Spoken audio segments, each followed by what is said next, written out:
Hello, everyone, and welcome to the March. That is not March. It is not March. And welcome to the December. Nope, it is not December. Welcome to the November Mary Frances Early College of Education Future Forward series. Our names are Katie and Jenna, and we are student ambassadors for the college. Student ambassadors serve as official hosts of the college, and we are here to support you and your needs. As ambassadors, we plan events and initiatives that cater to the student group along the lines of mentorship, recruitment, engagement, DEI, and community service. If you want to get involved, the undergraduate ambassador program opens on December 1st. Please reach out to either of us if you have any questions about the program or if there's anything you would like to see from us from the ambassadors. Yes, thank you. Okay, so the Mary Frances Early College of Education is so proud to welcome today's guest speaker, Tyler Hartz. Tyler is a UNISERV director with the Georgia Association of Educators. As part of this role, Tyler works with GAE locals in the metro area to strengthen their organization and communication strategies. Prior to this, Tyler was a seventh grade language arts teacher in Lexington, Kentucky, and the communications director / social media manager for his local teachers union. Thanks for being here, Tyler. Hi, everyone. By the way, I hope you are having a great night. I don't know if it's been raining as hard there as it has been in Atlanta all day, but that has been fun to be stuck in the house. Let's get this. Come on. Right.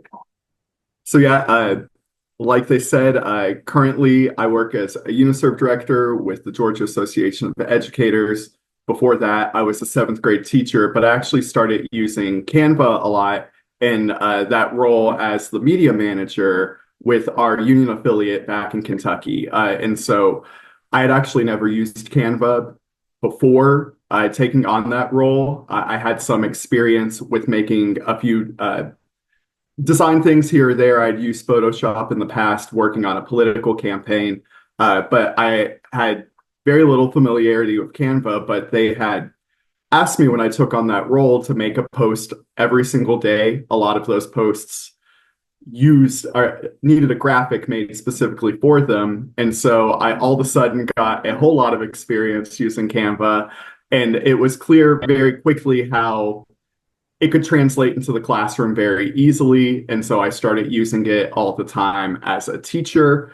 It led to a lot of just upping in my sort of presentation skills with classes. It also made making things like worksheets or other things for the classroom much easier. And then now in my current role, like I said, I use it all the time to make graphics with my locals, help them get things out, do the same things I was doing back in Kentucky. Now I'm here to support them. And so, I'm still using Canva pretty frequently. And the great thing about Canva is I'm still learning about it all the time. It is a very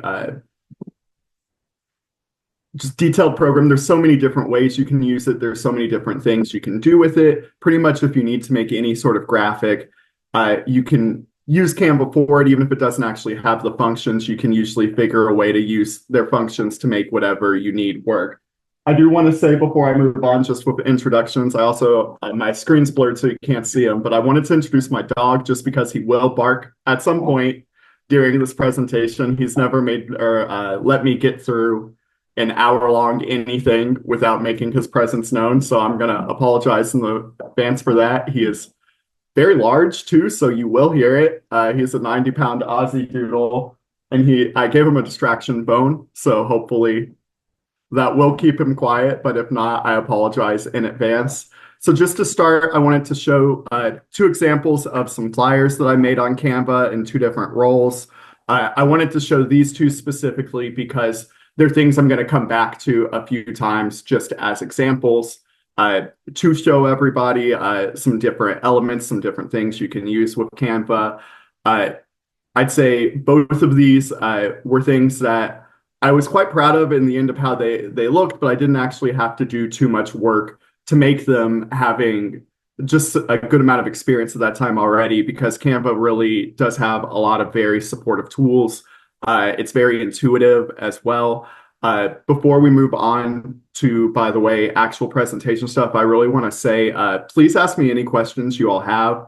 Feel free to put anything in the chat, raise your hand, even interrupt me. I do not care at all. I would really love for people to be able to ask anything because it was kind of difficult to narrow down exactly what to put in this presentation because there are so many great little tips and tricks that I've learned on Canva. There's a lot of great classroom specific uses for it. And so, it's possible that you all want to see something different than some of the things I have here. And so please feel free to ask. There'll be a section at the end for questions, but if there's anything pertinent to what we're talking about then, or that you'd just like to see, please feel free to say something because I'd like to be able to help you all with whatever it is about Canva you're specifically trying to learn. So just a few things here before getting started, just the presentation outline. So I'm going to go over some specific classroom uses for Canva, ways that I used it, show you some examples of all of those things. To just some general design tips and tricks. That's where I have the most stuff to show, but a lot of it is simple things to just kind of run through, things that made my life a lot easier.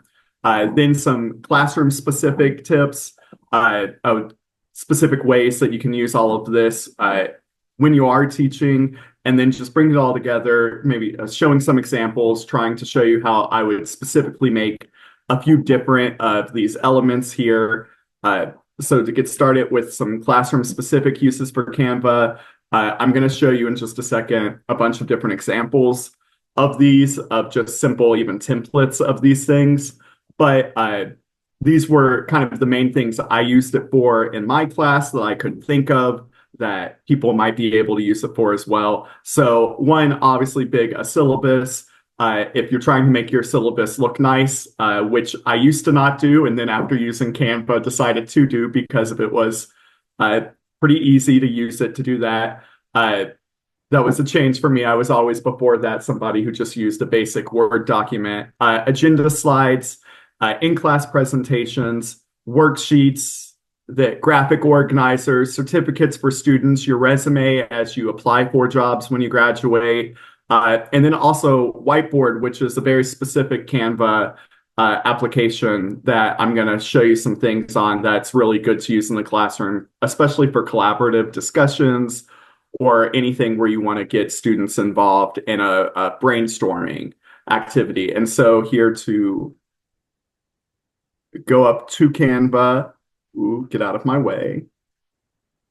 There we go.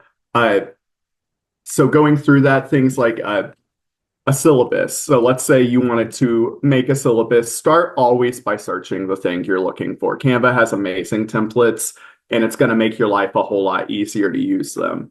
So, let's say you wanted to make a syllabus for the first day of school. It's looking through my content. That's why it's not coming up. There we go. And so here you can see there's all sorts of different templates out there that you could use. You can edit them fully. None of the things on them are locked in, so you can make them look however you want. But let's say you want it to look for a specific type of document. Let's say you wanted your syllabus to actually be a slideshow that you were going to go over with class. I don't know why, but you can look at anything like this. You can filter them for something like that. You could filter it for just flyers that's going to be your most generic sort of document like this. I've messed it up there, sorry. But there's always a lot of ways to kind of filter things out there on whatever you're specifically looking for. So here, let me try that again. And another thing I'll say too is Canva is very different on a computer versus on the phone app. And so if you use one or the other, it is a little difficult to toggle back and forth between the two. And that's what I always use Canva on my iPad. So if you give me a moment here, let's see. All right, let's go with filters and then anything like that is going to, there we go, narrow it down to where you can actually see the specific type of document you're looking for. So if you were making a syllabus, you click on any of these, and then it's just a great way to get started with them. So there are those things like an agenda slide. This is the thing I use the most. because I have horrible handwriting, so I was a teacher who always put everything up on a board. And so, you can see, again, if you filter it, you can see all sorts of different things you can do here, types of templates that they have. And even if you don't want to use anything that looks anything like it, it's good to start with a template, and I'll show you why here in a few minutes. If you are brave enough or have enough experience to just go in there and make your own thing, you can do that. All you do is go to create a design, and then let's say you wanted to make a slide. You would go to presentation and do that there. But again, I think it's much easier to use their templates for it. It's going to make your life better. Presentations, if you have a specific type of presentation you're looking to do, I suggest really describing it here because they have all sorts of things. Honestly, Canva's template section has become kind of like teachers pay teachers, in that there's so many things on here. So what's a random, let's say, Civil War. Civil War, and you can even sometimes get away with putting in a grade level, and it'll kind of narrow it down for you. So let's say we were looking at that, but we were trying to make a slideshow here. So why is it, hang on, sorry. I keep accidentally searching my content, but go to Canva templates, search something like that. And I'll show you more about this later, but the Magic Design is actually an AI program that's kind of new on there. That's why I suggest getting specific with what you're looking for, because it'll actually make some things for you. And so obviously it is AI. It's not the best. You got to check things, but it's, again, a great starting point, a great template to use. And so if you were teaching a lesson about the Civil War in your class, you'd have those, but then you would also have all of these things that were actually made by other people. For the most part, the things on here were made by other teachers. And so again, if we were looking for a slideshow, we could go and do presentation. You can tell I'm old by the fact that I keep calling it a slideshow. But again, there's plenty on here. And then, you can, even if it's not exactly what you're looking for, it's a great resource to get started with it. Let's say we were going to use one of these. All you have to do is click on it. They normally have, there we go, multiple slides on these shows. So it's not just one, it gives you multiple different options here. I'll say even this slideshow that I made, which it's a very simple slideshow, as you can see, I made using a Canva template. I literally typed in Canva tips and tricks presentation, and it didn't give me exactly what I was looking for, obviously, and the AI didn't fill in much. I was actually surprised. I thought their AI would fill in a lot for Canva tips since it was Canva specific. But it still gave me a great starting point. It made making this presentation from the slides standpoint significantly easier. And so especially with presentations, really describe it in there, because that's one of the features or one of the templates where it has the AI component. It does not actually have that with every template, however. So I'm sorry, this is in my way. There we go. But again, if we go back to this, all those other things, graphic organizers, there's a million of those, worksheets, searching for things, resumes. I actually made my own resume for my current job on Canva, and I went back just a few minutes ago and pulled it up. And what's funny about it is it doesn't actually even, that was just my cover letter. But then this was the resume I made on Canva. It's very simple. It honestly looks like something that I could make in a Word document, but Canva gave me a lot more freedom to make it formatted exactly the way I want it to, very easily. And so, that's what I was looking for with that, was something where I could get all of the information I wanted. I wanted it to look this very basic way. And so I was able to throw this together on Canva, and I honestly feel like 10 minutes just taking information from my old resume, putting it on here. Also, just I know this is unrelated to Canva, but I highly recommend if you're going into education after college, keeping your resumes looking like that. Very simple. I've had multiple principals tell me that when they're looking at resumes, uh, they don't need it to be big or flashy or anything too over the top. They just want the information up front. Who are you? What experience do you have? Where did you go to school?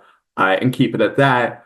And so again, Canva is great for that. I didn't even use a template for that one because like you saw what I did was so simple on there. But if you search resume on here, that's something they have truly maybe a million of.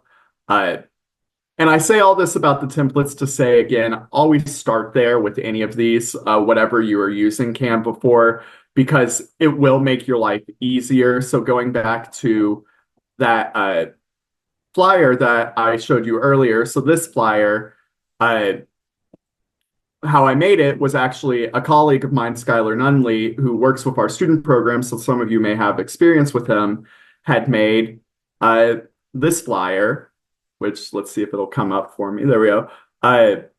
For something else completely.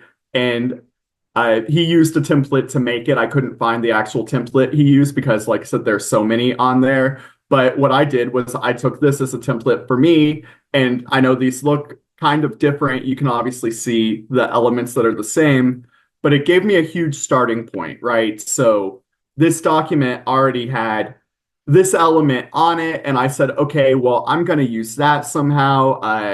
It looks cool enough. It takes up some space in a way. And so, I use that. I just threw it up here. I changed the color. I changed the orientation, some of the box sizes, which all of that's very easy to do. So, you have full control over that on Canva as you make things. If you need this box to be bigger or smaller, it's very easy to do that. To turn them was very easy. You have this here. And I'm going to show you how to do a lot of those things in the general tips and tricks section of this. But again, you can see how that part of that made that a lot easier for me. I didn't have to make any of this. I also didn't have to think it up. It's not like when I made this flyer, I was specifically like, oh, I really want a megaphone on it or something. It just happened to work out. And then again, on this template that I stole this from, it had this paper rip at the bottom. And I said, all right, well, I'll use that. What I did was I copied this exact one, changed the color, and then used it in multiple places. It's the same here as it is here. It's just I flipped it, I turned it, so you can see where it's tilted. And then up here, there's another one. So I just used those elements that were in this document that was already made, and it made my life a whole lot easier.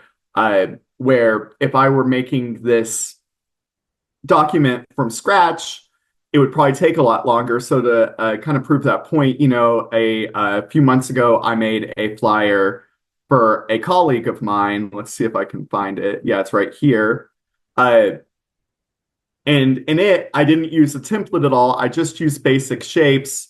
And, I don't think that this flyer looks bad, but it's not something that I think looks amazing. And it took me twice as long to make that flyer as this flyer because I was figuring it all out myself. And that's, I don't know about you, everybody is different with that, but my mind is not the most creative with those things. I'm much better at taking something and making it the way I want it to be.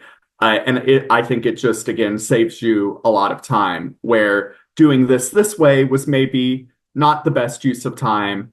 I probably, if I had found some template online on Canva, could have made that a lot easier for me. Again, lesson learned here, it saves a significant amount of time to do things like that. So moving on here, though, to general tips and tricks with Canva. This is definitely where I have the most to show you all, to talk about. I will say some of it's a lot of little things. So again, for real, please feel free to ask any questions, ask me to go back, show you anything. or if you want to see something similar to something I'm talking about, please feel free, because again, this is just the list of what was the most useful to me. And again, I was using this in the classroom, but everybody's doing things differently. I was a middle school teacher too, so I was making, very specific content with it compared to what somebody who was going into higher education or high school or elementary might do. And so, please, please, please feel free to stop me at any time with any of this, but I'm just going to kind of try to power through all of these, show you all the things that made my life the most easy. So one, like I said, just to throw it out there, Canva is a little different on the app than it is on the website. And so be prepared for that. I suggest kind of picking one you want to use the most, because then you don't have to learn two different programs. They're not completely different, but there are more things in different areas than I would have expected when I started using the actual desktop program. Also, that being said, Canva Pro comes with a whole lot more features than the free version of Canva. Most of the things I'm going to try to show you are on the free version, but a few of them, and I'll try to point it out when I do, are pro only. However, that being said, a lot of times when you go into the classroom, a lot of school districts now actually pay for access to Canva. So that's why I actually don't have any of the things I made for my classroom to show you all, because I made them on the account that my district provided to me, which I no longer work there, so I don't have access to anymore. But,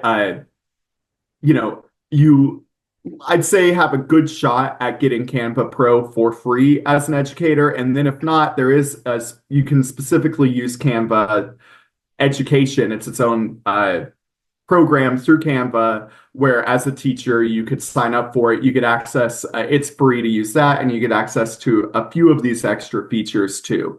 But again, I will try to note if anything is a pro feature, and you can always tell too, it has this little crown. So right up here by where it says resize on the screen, there's a little crown. And so resizing documents is a Canva Pro feature.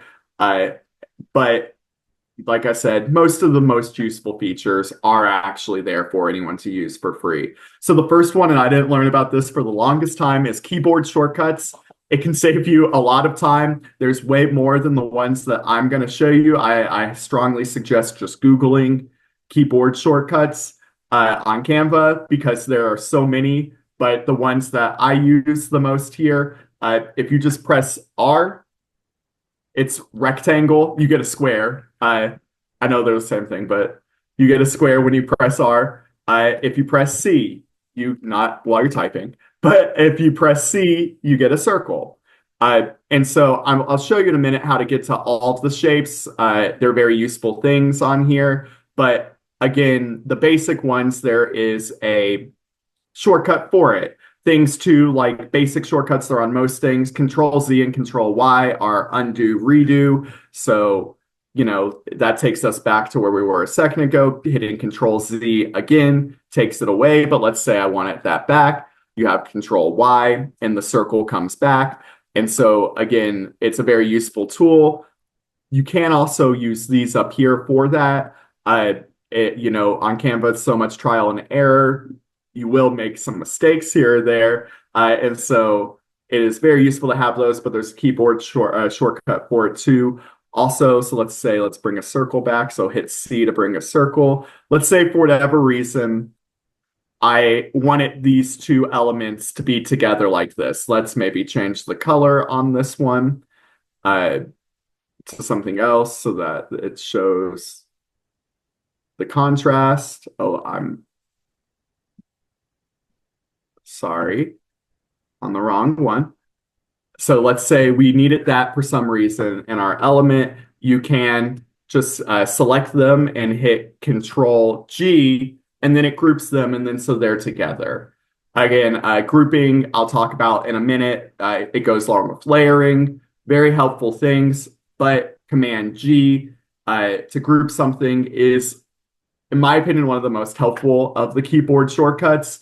Because again, as you're trying to make a more detailed document, something with a lot of elements in it, grouping them together is going to go a long way. And with that, so things like this, you might have seen me, I ungrouped this a minute ago showing you all, but let's go back to, yeah. So like this, I grouped this together so that way I can move this whole element around. And again, so all you have to do is hit Command G to do that, and then you have it. But if you wanted to undo it, you just hit Command Y, or, actually click on the thing. You can do that as well. But the keyboard shortcuts are very helpful, and I'm not kidding here. There's so many of them. If you look at, there's for every type of thing you're doing, you can see I was Googling it earlier today just to get some of them back in my head because there are so many. So that's basic, things for elements, things for videos. You can even use it, to bold text if you hit Control B like that, instead of having to actually go through and figure out all the tools. Again, obviously, this is only if you are using the browser version of Canva, but these are very helpful little things, especially with the shapes. As I'm making graphics, pulling up shapes all the time is very useful. Another thing, I already talked about using templates. They do just make everything easier, but there's some other things here that make things easier too. Mainly the picture search tool and then the element search tool are both going to help you a lot, even if you are making your own thing. If you're going in it without having any sort of template, those are things that are going to really make your life easier. So if we go to photos, let's say I wanted my background on the slideshow to be a gradient, but I wanted it to be a gradient with a lot of colors. Canva has a background tool I'll show you to make a simple gradient where you could use 2 colors. But let's say I wanted this background to be a rainbow gradient. You're going to get a ton of options. And so let's say I liked this one. I wanted to use it. It's very simple to then make it your background. And again, it gives you a starting point here as you're making whatever you're making.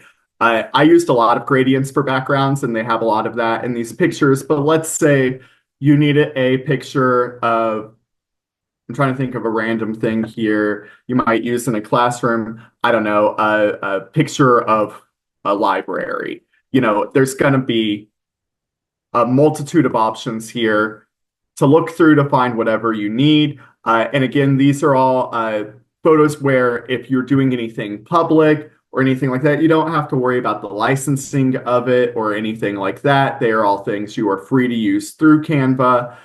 In my experience, it's easier using these than Google search for pictures for anything. It just is going to make your life easier to use the tools they already have integrated into here. But then if you go to elements, it's similar. You can even search some pictures through this tool, but the elements are where you're going to find so many things to really make your whatever you're making, your presentation, your flyer shine, because there's a lot of things like this, graphics like this. You can see, I use this on the front page of the slideshow, but also see back here, it's just this, it's there, it's repeated twice.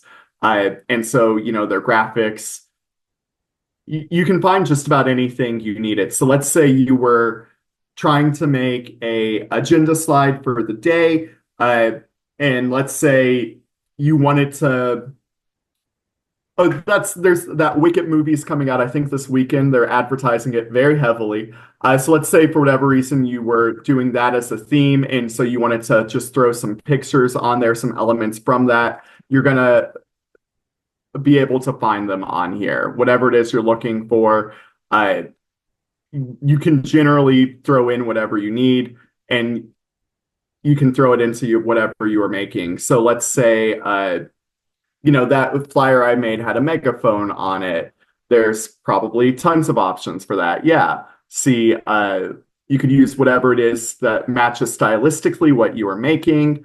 You can also, a lot of these elements, not all of them, but a lot of them you can edit the colors on, especially anything that looks a little more kind of cartoony like this with flat colors generally means it is editable. So let's say I didn't want this to be a weird salmon color like it is, but I needed it to be blue to match my presentation that I'm making. You can do that very easily. And then if we don't want this to be tan, uh, you can edit most of those types of graphics. It does depend. It is very variable, so there's no guarantee with that. But, a lot of times it helps. This also, the magic recommendation. So let's say I clicked on this because it was the most similar to what I wanted of what I saw, but it wasn't exactly it. Magic recommendations will give you different elements that are even more similar to the thing you just clicked on. So let's say I wanted this interesting looking fellow with his hand on his hip for my slideshow in the background. So for whatever reason, I wanted that. And then, I wanted that rainbow background. Uh, you know, Go to position, put that behind it. We'll talk about positioning and layering here in a moment. But again, see, you have those things. I don't know why you would ever need this specific combination of things, but just to show you, the elements feature, you can usually find what you're looking for or something you can edit to make it work. And then again, it has all of the shapes. These are often very helpful for whatever you need to make. These are also very editable. So let's say I wanted to use this shape for whatever reason, but I didn't want it to be quite as rounded, right? You can edit all of the shapes like this. So this button up here is just corner rounding. And so, you can play with it like that. If we go to a square shape, you can go all the way to there, all the way to back, whatever works. All of the shapes are pretty editable like that. You can also, let's say, give it a border if you need to. These tools up here are going to let you edit all of that. Let's say I wanted this border to be, it's currently dashed, so we don't want that. Let's say I want it to be really thick and I want it to be green. I don't know why, but again, you can edit these shapes however you want. You do not have to use Canva's colors there too. You can put in whatever color you actually want here. If you go to color and then, hit this button, you get a full gradient here. And again, you can make it whatever you need to. So let's say we needed this to be purple, and there you go.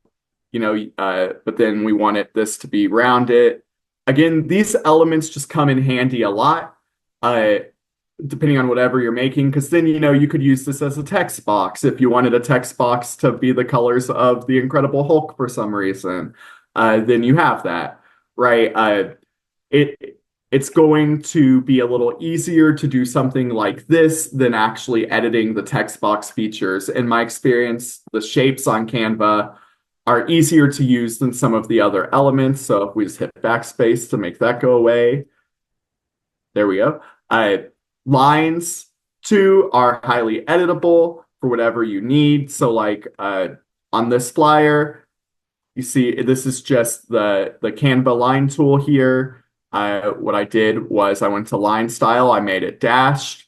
And so then I copied it and made it shorter down here. So they were the exact same. And again, it's easier to do that than to try to kind of make it on your own, however you're thinking. So, I strongly recommend always searching for whatever you're looking for in the elements section. Even if it's not exactly what you need, they'll give you something that you could edit, because like with these backgrounds here, again, when I first saw this background, it wasn't exactly what I thought would work. Because it wasn't big enough. It was just a square, and I needed something to be a background for this whole screen, right? And so all I did, I realized, well, I could just duplicate it and then put them slightly askew from each other, just so slightly. So that way, I took the element they did have, and I think I found it by searching classroom background items. And so I found this and then was able to make it work for me for what I was looking for. So, the elements section, it's very detailed. I mean, let's say we needed a dog reading a book for whatever reason. There's going to usually be a good amount of graphics for anything within the realm of usual. And then if not, you can kind of use a few of the things to make whatever you need. So, again, that's the element section. Next thing I was going to talk about, and I talked a little bit already, background images, but also how to make it a color or a gradient. So, this background is, believe it or not, it looks very flat, but it is a very slight gradient. And it's just these two colors mixed together. But so anytime you want to add a background, so I just hit delete to make the background go away. If you click on a blank space in whatever document you were making, graphic, if you go to the color wheel there, you can do that. But if you hit this, you can make it a gradient. Let's say instead of it being two similar colors, because I just wanted it to be a slight variant there because it looked even more boring and flat without that. But let's say we wanted it to be a little more dramatic. So green and blue. And then from there, you have different options of gradients. Again, you can see what I was talking about earlier, where it's a little more limited than the gradient backgrounds you can find by searching those specifically. But a lot of times these will work. I'll say you don't always need a gradient background, but a lot of the time just making a simple one adds a little bit of visual interest to something. But obviously I don't like these color variants, so I'm gonna go back to the way it was before. But again, that's a very helpful tool. You can pick any background color you want. Canva is also very helpful with the AI grabs the colors that you're already using. So again, these were all the colors from the first slide here. When you go to color, it's all of these colors here. And then so I can use all of them. It gives me a color scheme to use throughout the presentation here. And then they're all saved there. If you go here, it's going to pick up on the colors in the background. And obviously, like this brown from this picture is not that helpful to us here, but it could be with something else. It's very nice that it grabs those colors for you because, again, it's another way that Canva actually makes all of this easier. But yeah, so all of that can be found by just clicking a blank space and then going to color. Next thing I was going to show you, I already talked a little bit about shapes, but let's say we have a few circles here. So let's grab a few. Let's say for whatever reason, I'm making something and I want these to be perfectly in line, but I'm having trouble doing it. There is a great shortcut for that. It's just the tidy up feature. There's actually a keyboard shortcut for it. So let's say if I were to select these, and then if I hit Alt Shift T, ooh, they were too far apart, so it didn't tidy them up just right for me. I grouped them instead. But if you select these and then go to, where are we? Position. And then let's say, here we go. I want them all to be in line. There we go. So then it snaps them all together for you. And you can do that with a lot of elements or as few, as two. But that feature is very helpful as you are moving things around. You can also move these things around using these other features. It's combining them all into one because they're not grouped. So let's group it and then see we can align it wherever we need to. And it automatically snaps it right there. So you don't have to worry about getting it perfect. But again, that is the tidy up feature. And then also just these alignment features are going to help you a lot to make things look a little more neat if that's what you are going for. And so again, to show you, let's say we have a circle and then a box here, and I have these like this, it'll snap for you. And so, it's not the best example because these are just a few elements, but when you have a lot, like on something like this, I use the tidy up feature to get these in line when I made this because they didn't want to snap right together where they were two different size boxes and the interface just wasn't exactly what as advanced as, it'll probably be here soon. They're always updating Canva. It let me get them perfectly centered together when it would not otherwise. And so again, you can get to the tidy up feature by doing Alt-Shift-T or just selecting the elements you want. So if you hit Shift and then drag, you'll get all the elements that are there that you go over. And then if you hit position, that's where you can actually get to these buttons here if, like it wasn't for me a minute ago, the keyboard shortcut wasn't doing exactly what you wanted. And so that's a very helpful feature for just making things look better.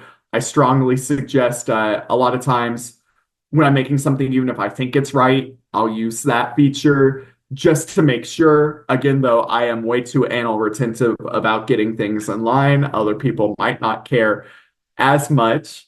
But that leads me, there's my dog. I don't know if you heard that. But that leads me to talking about layering. So if you've done anything with Photoshop or any program like that, or even played around with Canva, you probably know a good amount about layering. But if you don't at all, it's the easiest way to make more detailed graphics or to put elements on top of each other for a different effect. And so to show you what I mean here, this flyer that I made for what we called our Read Across America event last year back in Kentucky, it's layers and layers of a lot of the same things on top of each other. And so, these leaves here were not actually part of the graphics I found. With this, I think I used a template, but I edited it so heavily that I don't even remember what it looked like beforehand, but I think it was a graphic that just had these two trees on it and nothing else. And so I wanted it to where the trees kind of made a frame around things. And so what I did was I found in elements this tree canopy, and then I layered it on top of itself over and over again. So all of those are just the same graphic here, just cropped and layered on top of each other. So that way it achieved the effect I wanted to see. And so you can see all of the layers here by just clicking on an element and then going to position. Yes, buddy, it's all right. So if you go to position and then go to layers, you can see all the layers. And like I said, this graphic has a lot more than at least graphics I normally used when it came to layers. But you can see how many different things are on top of each other here. So if we go down to here, this is just this very background, the dark green, that's this layer here. And so I put it behind all these others to have that effect. And then, like I said, I just used the same canopy graphic kind of over and over again in different ways so it looked the way I want it. And honestly, if I remember this right, that did take too much time. There was probably an easier way to do that, but you can see how layering is effective with that. Or see down here where I had these two animals reading here, I wanted something in front of them to give me contrast for this logo here. But I couldn't figure out exactly what to do. I realized, I could just throw some grass there. And so the grass is in front of them. If it had automatically layered a different way, it wouldn't look the same. But playing around with layers, it let me make the effect I was looking for.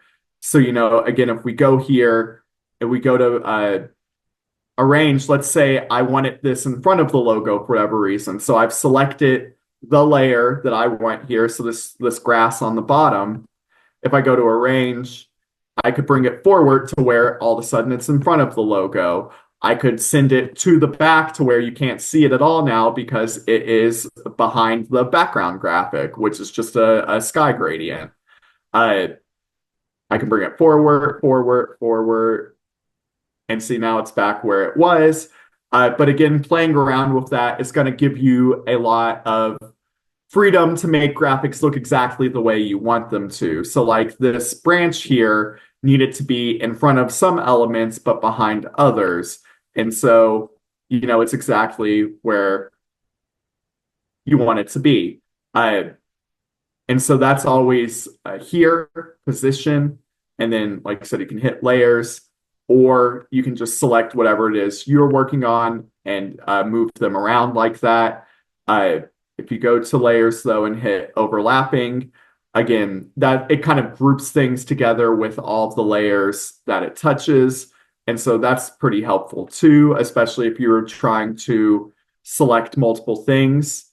So if I wanted to select multiple layers, it can be a little difficult trying to actually do it. So let's say I needed to get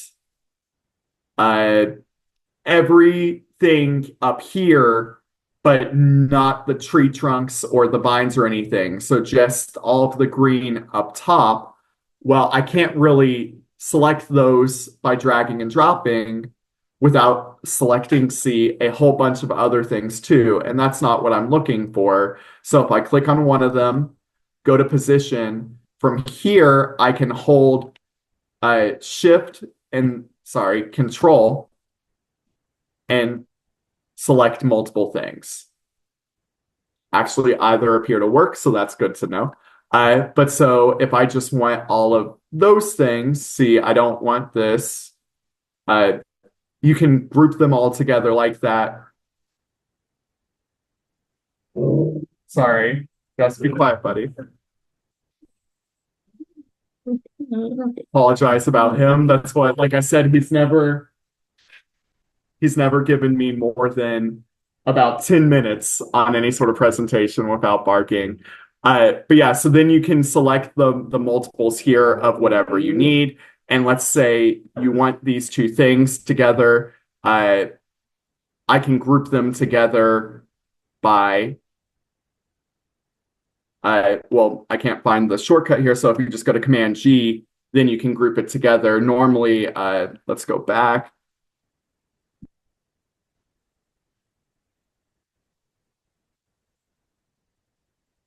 So again, here, if you hit, let's see.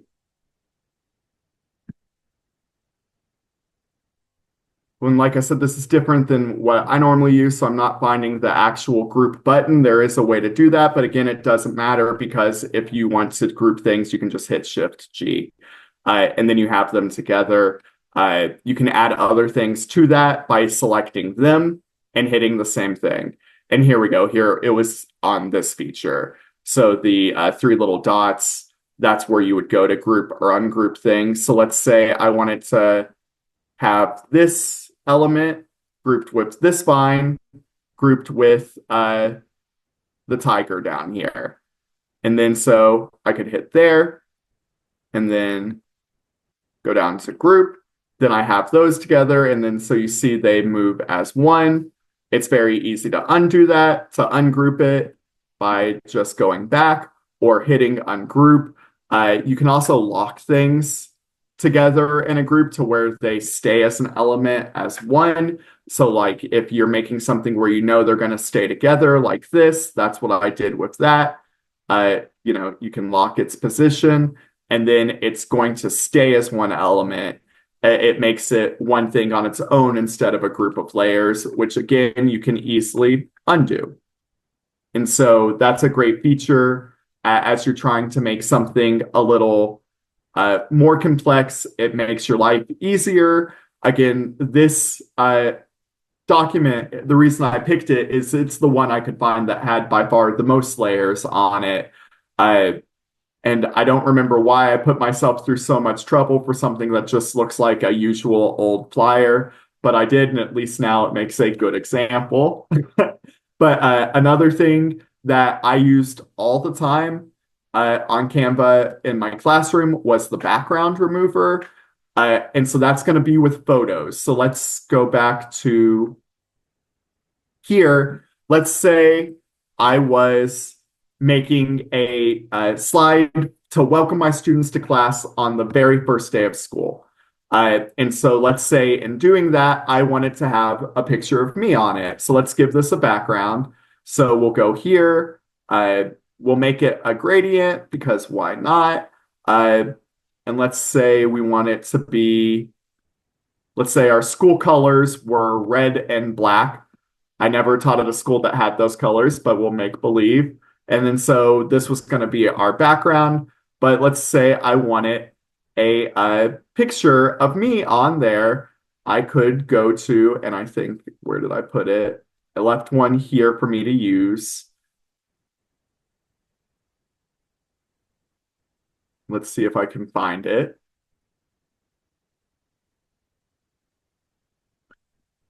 Here's what I will do, because I had it uploaded, but they auto delete some of those things after a while. So we will copy and paste this one. And by the way, copy and paste is just Command C and Command V, like on most things. And so let's go here, put that there. I had a border on this, but let's take that off. I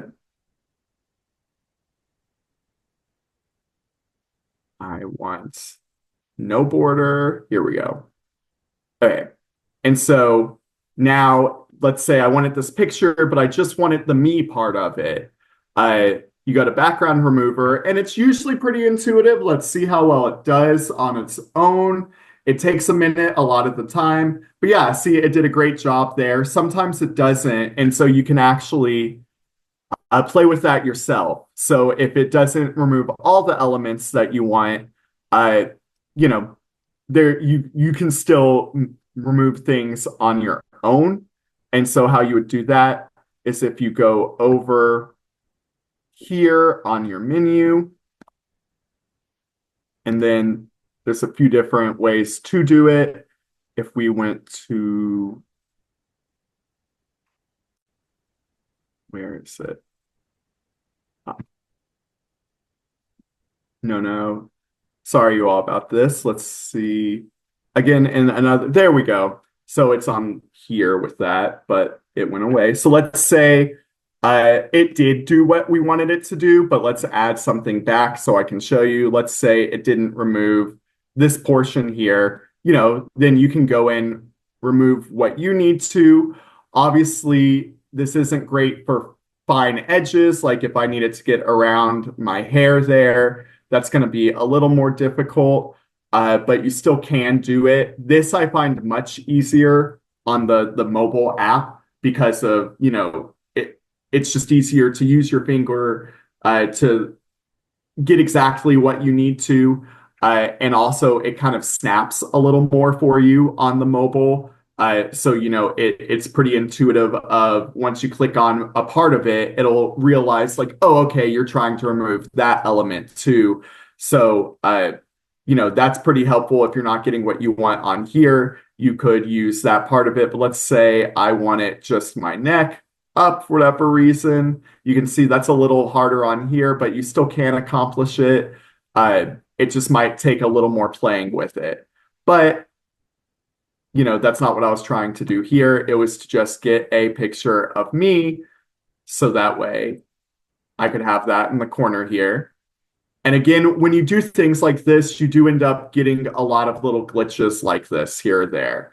But again, if that happens, just undoing things and then redoing it a lot of the time will fix it. But it is a little glitchy with that. That's a consistent problem I've had throughout using Canva, even as it's updated, but easily fixable. And so again, if I was trying to welcome students in on the first day of school and I wanted to do that, to have my picture there or whatever picture, let's say I I wanted to put a picture of my dog on there too. I don't have a picture of him on here, but we'll fake it. Dog. And let's say this was Gus. It's not, but there he is. That actually came without a background on it, which is very convenient. But let's go with this. And then, oh, that's a video. We don't want that. You can actually use the background remover on videos, which here, actually, let me show you. Which I forgot about that because I don't use this for videos much. But let's say if you had a video element for something you were making, you can use the background remover on it. I'd say it's much worse. And so let's see, it'll probably take a moment here. Yeah, you can see it doesn't quite get it all the way, but it's not bad. And so, you're using this for the classroom as it's actually playing. That doesn't look too bad at all. And again, you can play with the parts it removes as well, just like with normal photos. But yeah, you can use the background remover on any actual graphic. And a lot of the time, it's going to do a lot to make your whatever you're making look a little better. Because again, here, let's restore it. This didn't look as good on the slide because it was just what I call a naked photo, a photo without any sort of frame around it or anything like that. It doesn't look quite as good. And so it's an easy way to kind of plus whatever you're doing. And so again, that shows right up right away when you click on something where you can use it. It is a pro element. It is one of the few things I'm going to show you that is. But again, like I said, you're likely to have access to that in a classroom. A lot of school districts now provide that. I think Canva Pro is also it's not very expensive if you wanted it on your own. But again, the background remover is, in my opinion, one of their most helpful. And it's gotten a lot better lately. Like, it used to be less intuitive. They're really trying to always up it with integrating AI here. And so, again, that's the background remover. It's very helpful, but it doesn't solve all of your problems. So another really useful tool is the duotones tool. And this tool, I actually don't even think I use it for what it's intended to, but it's the best Canva hack that I ever learned for what I was doing. And so that's what I wanted to show you. It's a way to change the color of an element very easily. And so how I would use this a lot was on logos, but there's a million other uses for it. So let's say I wanted this right here, the GAE logo, on my bio screen to be white. And I actually almost made it white. I tested, I didn't like it as much, and so I'll show you that. But let's say I did want it to be white for this presentation. If you click on it and then go to edit, you'll see multiple different things you can do here. And these are all very useful. The magic eraser is really great as a tool to get rid of just parts of something. Like I made it wrong there. But yeah, you can see I actually deleted part of this logo. I just wanted the GAE part instead of the words around it. And I actually used the magic eraser for that. But if you scroll down to effects and duotone, you can make this any color you want. The idea of duotone is it's supposed to be a way to give stuff cool color effects. But the hack here is, and it's not, I don't know why it's not loading here, but if you go to custom and make these two colors the same color, it will make the image that color. So again, I'm not actually using this for whatever it's technically meant for, but it's a very, very helpful tool to recolor anything. And let's say, you can use there, it's just a way to make things interesting colors, but no matter what, you can make any graphic, any color you want by just going here, making these both the same color. Now this is red. That's a very useful little editing tool that changed my life. Honestly, I know that sounds crazy, but I was making so many flyers or graphics in the role I was doing where I needed the logo to be different colors to show up. And again, contrast is everything when you're trying to make things show up. And so, this doesn't look as good as the darker color, right? So if it doesn't show up as well there with whatever kind of reddish color it's landed on. And so the duotone feature is incredibly useful for recoloring things. And again, I'm sure its actual use is good too, to do whatever these things are. But what I've always used it for was to just recolor elements. Again, you need to make both of them the same color on it.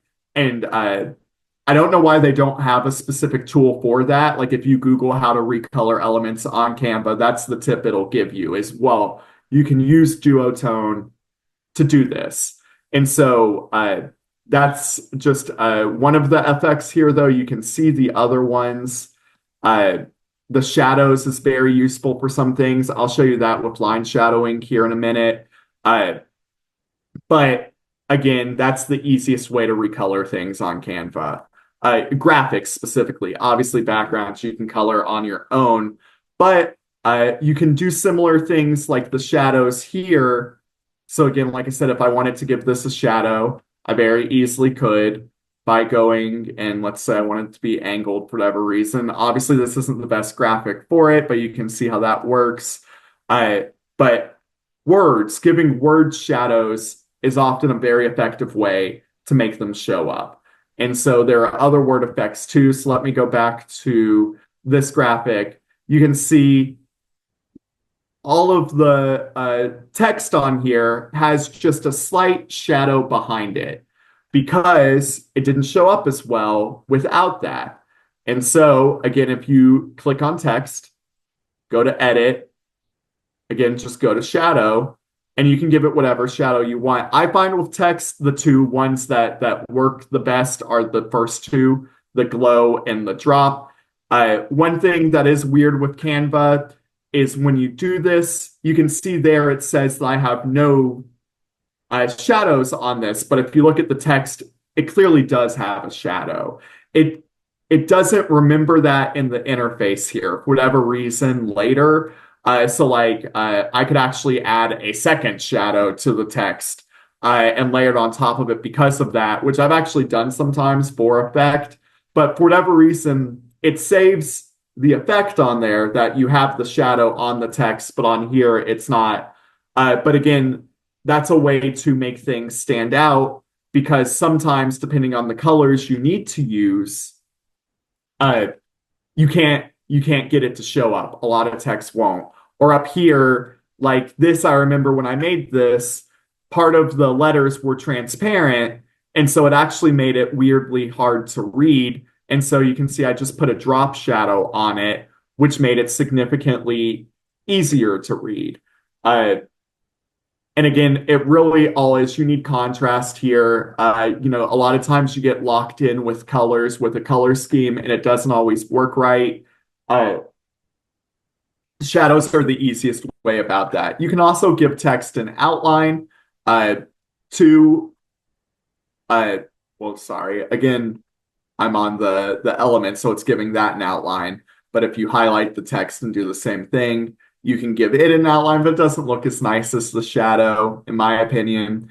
And so always remember that if you need text to be a certain color and it's not showing up, just play around with the shadows on it. So let's say I wanted this to pop a little more.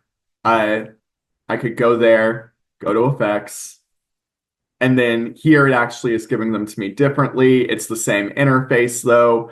That's one of the confusing things with it. Sometimes you do get a slightly different interface depending on how you click on things like that. But again, it gives you all of the same tools here. And so now I have this shadow. Let's say I want the shadow to be black so it shows up more. And again, so you have that. And you can play around with it all sorts of ways. I use Lift the most of these tools, to be honest, because again, it just gives you kind of a glow around things. The one thing with Lift is it's only black, where the shadow, you can make it whatever color you want. And so again, all you have to do is click on whatever you're doing, text or a graphic, and it will show up like that. And again, it just doesn't save it on that one part of the interface, but that doesn't actually affect you. It just affects being able to undo it once something auto saves. So then with all of that, let me go back to this. And then line spacing and letter spacing is another big thing, no matter what you're making. If it's a slideshow, if it's a worksheet, anything, letter and line spacing is something to always play around with, because you'd be surprised how much better it can make things look. So let's say this text box here, if I go up to this right here, the 3 lines with the arrows, that's spacing, and I can play around with it. So I can add more space between the letters if I need to. So that's what that would look like compared to the way it was before, or more space between the lines or less. It really makes a huge difference in readability. And then also, I remember this, I ended up decreasing some of the letter spacing when I made it, because I needed all of the text to fit into this specific area, but I needed it to be readable. Like, this is a flyer that was meant to be printed off, right? And so I needed the text all to fit there, but also to be a size that is not going to drive the human eye crazy, not too big or too small.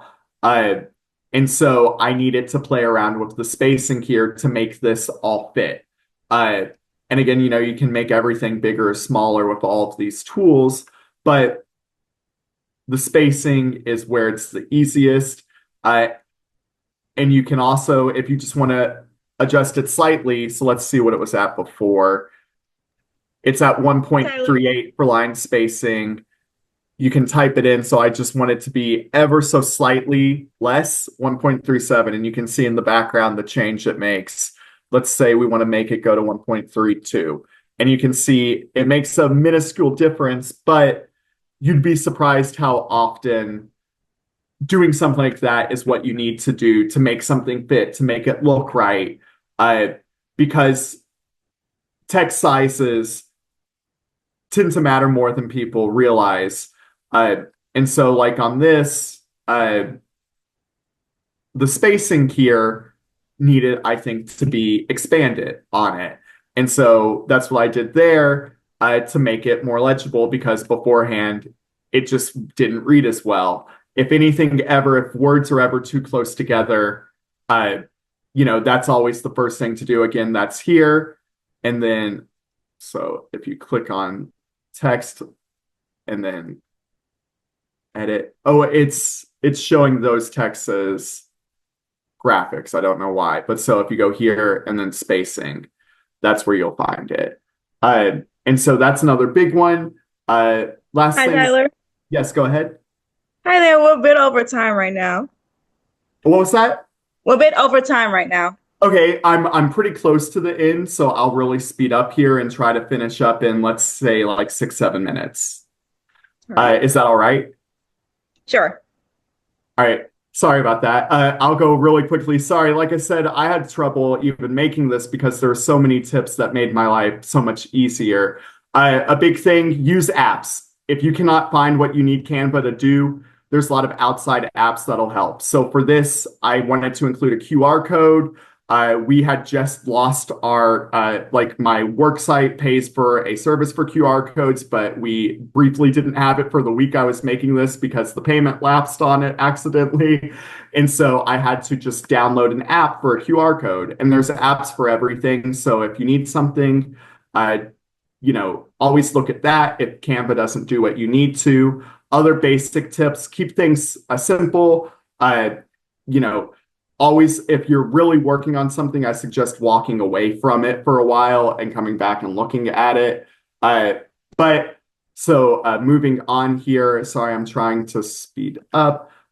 So some Canva specific tips or classroom specific tips for Canva. I mean, one, presentations have magic shortcuts that are actually really fun for students. So if you are going to use Canva for a classroom presentation, it's very easy to see how this makes things more enjoyable for students. So they're just down here. If you hit Q, It'll tell you what they are. And so you get all sorts of things like the C for confetti. It's very easy to see how this is just going to make things more fun for students. I had a lot of fun as a teacher with the mic drop one. Whenever a student said anything interesting or funny. And again, you don't have to pull that up for it. So if you know what they are, you can just hit it on your keyboard to make them come up.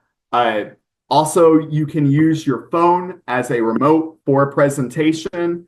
And so how you can do that is you do have to have the Canva app, but if you just go to share remote, and then if you use your phone on the QR code there, you can then use your phone to control it so you can walk around the room as you're doing it, or you can do what I always did, which was I would have a student do that for me because they love it. And it was a great way to use a student who otherwise would have a lot of energy. And so again, to do that, you go to the presentation, the three little dots, just hit share remote control. And then right here is the next thing I was going to show you, the timer. That's very useful in classrooms to have a lot of the time. And you can play around with this. You can make it play music as it goes. You can adjust it. And that's actually on anything you use on Canva like this. There's a timer there. That's going to make your life easier. AI tools, and again, I'll show you this very quickly. The AI tools on Canva are getting better and better, and you can actually use it to help you write things. So essentially, it has like a chat GPT function. So let's say I needed a paragraph here about, okay, go away. Anything we want it to be. If you go to the three little dots over here and then type in magic write.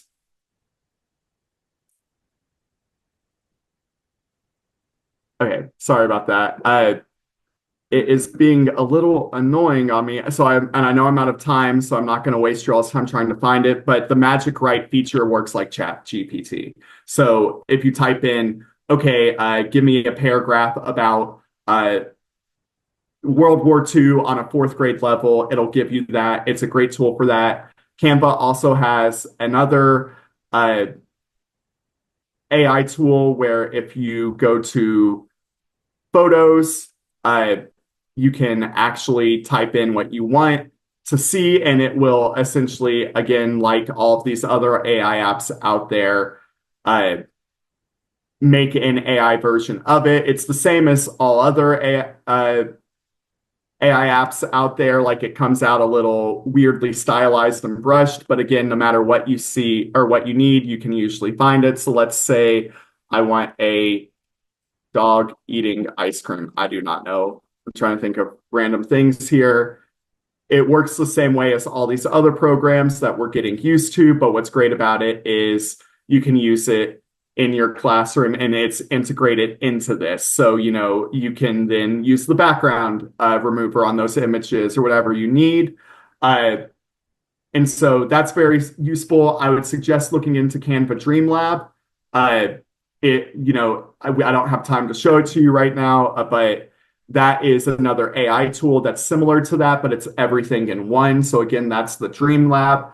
And then the last one I had was Canva Whiteboard is actually great for collaboration. And so it's just an infinite space. It's an infinite whiteboard, and you can invite students to be collaborators on it.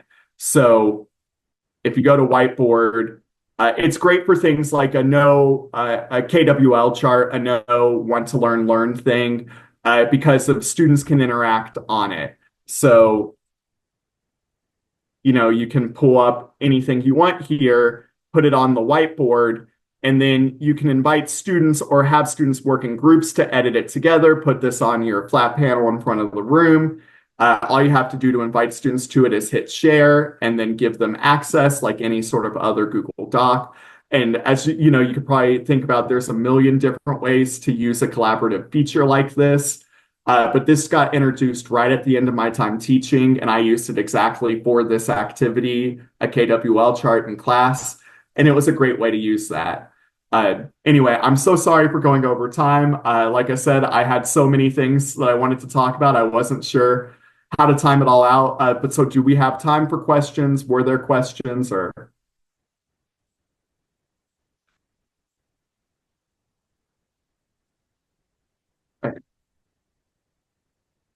So I'm being told then that we are at time. So I am sorry that it doesn't appear that we have time for questions. But I do hope that was helpful and give you kind of an overview of a lot of the ways to actually make graphics on here and how you can translate that into making your life as a classroom teacher much easier when it comes to making graphics. Thank you so much, Tyler. Thank you for joining us today for our last Future Forward workshop of the fall semester. Be sure to follow us on Instagram at MFECOE and read the weekly MFECOE Connection newsletter for updates on the spring calendar. You can also sign up for text updates with the link provided in the chat for our remind from our college. Thank you, everyone.